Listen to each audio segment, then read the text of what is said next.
Hello everyone. I want to start off by just telling all of you that I really wish I could have been there for this wonderful occasion and benefit. Unfortunately, I am unable to travel due to recent heart surgery and ongoing therapy. For those of you that don't know exactly what happened, I'll do my best to explain it as fast as I can. On June 24th of this year, I was mountain biking with my son at a place called Piancovallo here in Italy. We were on our second run down the mountain, and I was paying attention to my son rather than watching my upcoming jump. It was then I took that jump going a little too fast, and I went about 40 feet out and 20 feet down, and landed on the side of the mountain on a whole bunch of rocks and so forth. Needless to say, I got in a fight with the mountain, and the mountain won. When I landed, I acquired quite a lot of injuries. One was a lacerated, dissected heart. My whole left side of my ribs, they were broken. I had a punctured and collapsed left lung. I even hit so hard that I turned my left kidney into a horseshoe shape. My liver was also severely bruised and bleeding. Both of my elbows were completely broken. My left wrist was completely shattered. I also suffered traumatic brain injury along with a spinal injury. I found out later that I also cracked my sternum as well. I had multiple lacerations and contusions all over my body from the impact. I was airlifted to a hospital in Udine where the doctors diagnosed me with my severe heart injury, and that's whenever I fell into a coma. My wife was told that I was done, I was out of time, and I was put on life support. They were just waiting to ask my wife to see what she wanted to do. It was then that the doctors told my wife that there was a small chance that with surgery I would have a 1% chance to live. And so thank God my wife said, please go ahead and do it. So it was then that the doctors immediately, they started running frantically to begin my surgery. After the doctors placed a prosthetic bridge on my heart, and about 3 liters of blood infusions later, the surgery was completed, and there was only time to wait and see what would happen next. My wife was told that it was going to be a minimum of 4 to 6 months before I would even awake from my coma. And even if I did wake up, I probably wasn't going to remember anything or anyone for that matter. The wonderful part is that only 3 days later, I awoke from my coma. But I didn't know where I was. I didn't remember my accident or anything that happened. I really thought that I was kidnapped and there were people trying to steal my organs. I guess I watched way too many horror movies, I guess. But either way, that was the case. But the fact that I didn't even know that I had an accident, it left me scared to death. Which was why I guess I was strapped down to a bed and all these hoses that were coming out of me. But finally a man came up to me and he told me that I was strapped down because despite my injuries, I was still trying to escape, being so scared of what I thought was going on. Luckily, only a few hours later, my wife had shown up, and it was then that I had the biggest relief ever, because I realized that if I did get kidnapped, it was by my own wife. So you can imagine that I was very relieved. But I remembered my wife. I remembered all my family members. The only issues that I'm really having as far as my brain injury is that I'm having some troubles remembering basic words, especially like in conversation, like the simple things like how to put sentences together, so on and so forth. That's why I've written out this entire speech. That way I know what to say. But as the time passes, I'm noticing a lot of improvement with this issue. I was then transferred to another ICU unit at a hospital in Pordenone that was a lot closer to my home to make it easier for my family. It was then I really started to figure out that I was very, very lucky.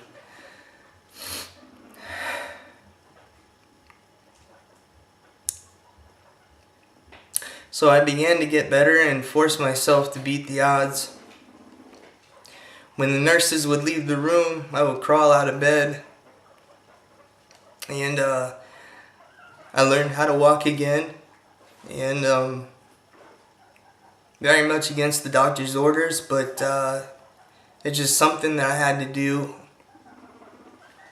I continued to progressively beat the odds and prove the doctors wrong. And after only 3 weeks in intensive care, I was able to go home.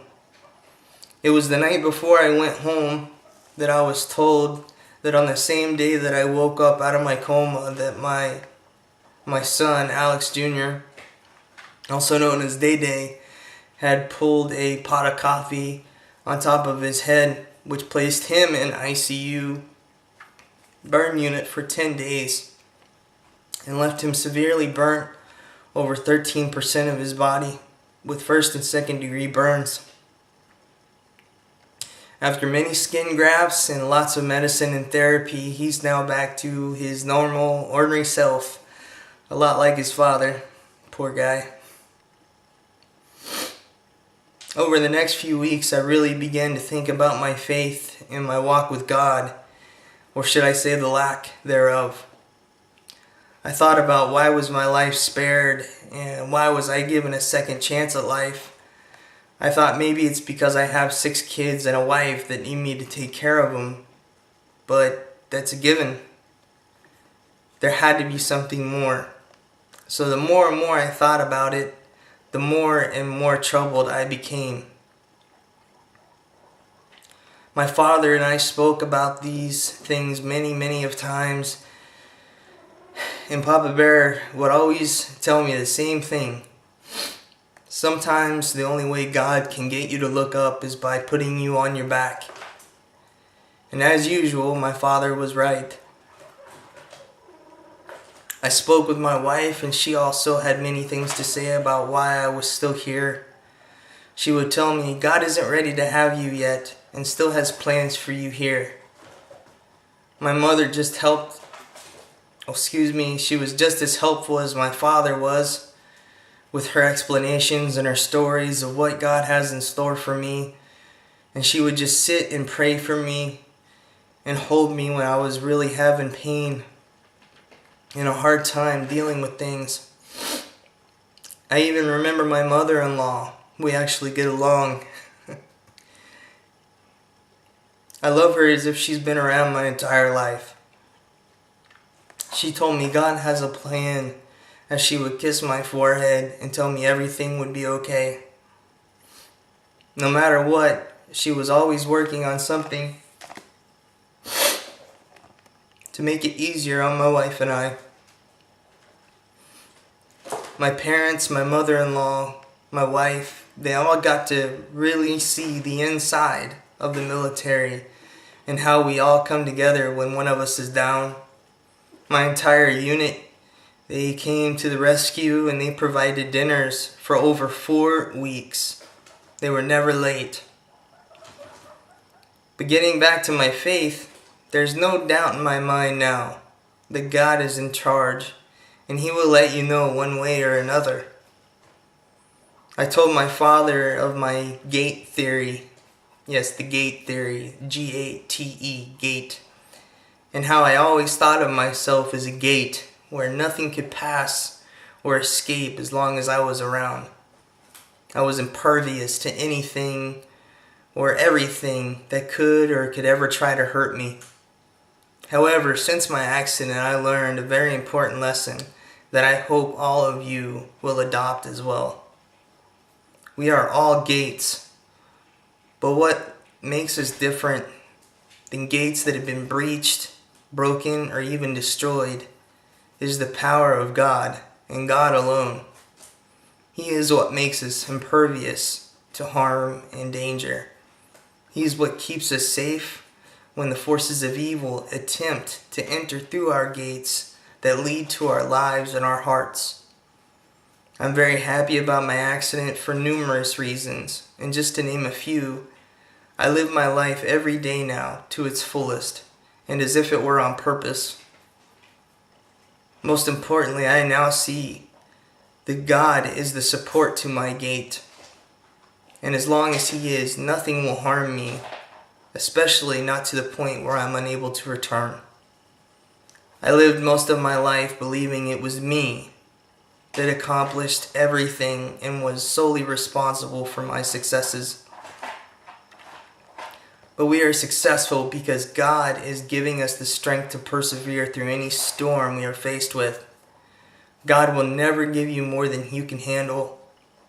He is always there no matter how far you stray away from Him. Please don't let it take an accident like mine to find out that He is our strength and He alone is our power. One of my best friends told me once that God is always there. It's just that we need to look up and find Him. I don't know about anyone else, but I plan just to look up from now on and not have to wake up in an emergency room wondering where I am in order to find God and His will for my life. There's still a lot of therapy that I need and am going through. There are also many changes that I'm going through as well, and my family is. We're doing our best to accept those changes and to accept things that we can't change and just leaving it in God's hands.